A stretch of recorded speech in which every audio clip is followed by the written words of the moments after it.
Welcome to another episode of Cooking with Chef Bill. Ta-da! Soup! You are my inspiration for the day. Well, what kind of noodle? I'm going to make chicken and rice soup. Oh, and don't forget the great crusty sourdough I bread. forgot the bread. Let's cook up homemade chicken noodle soup, guys. All right, that's what I'm doing today.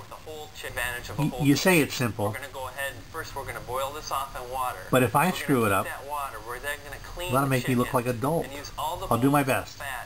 Today's episode, homemade chicken and rice soup.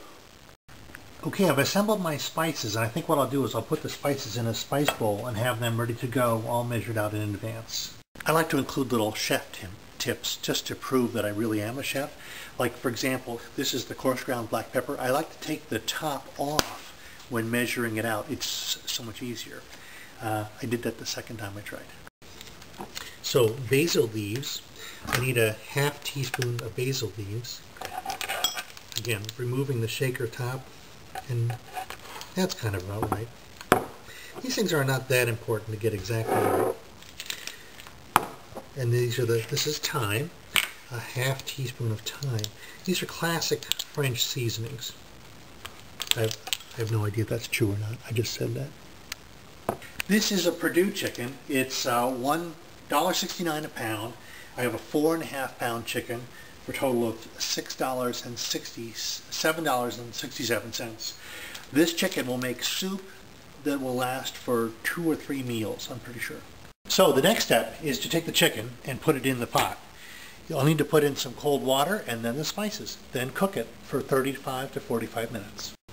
So once you chop the ends off the carrots, they're over here. And these carrot ends will do very, very well as a flavor for the broth. Now you can also see my celery tips are in here too.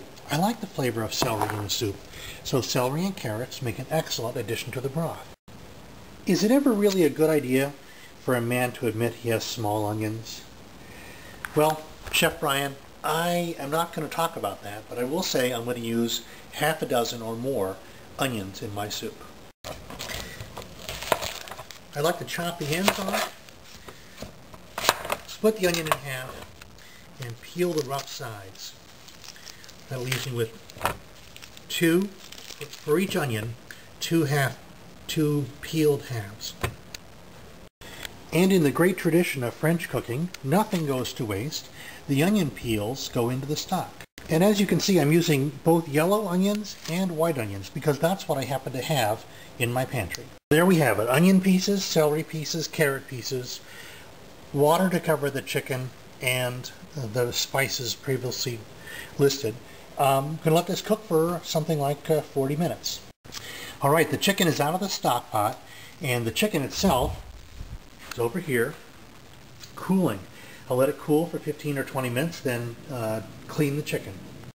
Turns out I asked Alex, and he says I really like chicken noodle soup, not chicken and rice. So maybe I'll make this batch as chicken noodle soup, because Alex likes that. All right, so let's review where we are. The stock is boiling nicely. It's the carcass and the bones are in there. The meat of the chicken has been separated out, and over here I have the vegetables standing by, ready to be sweated when I've decided that the broth is cooked enough.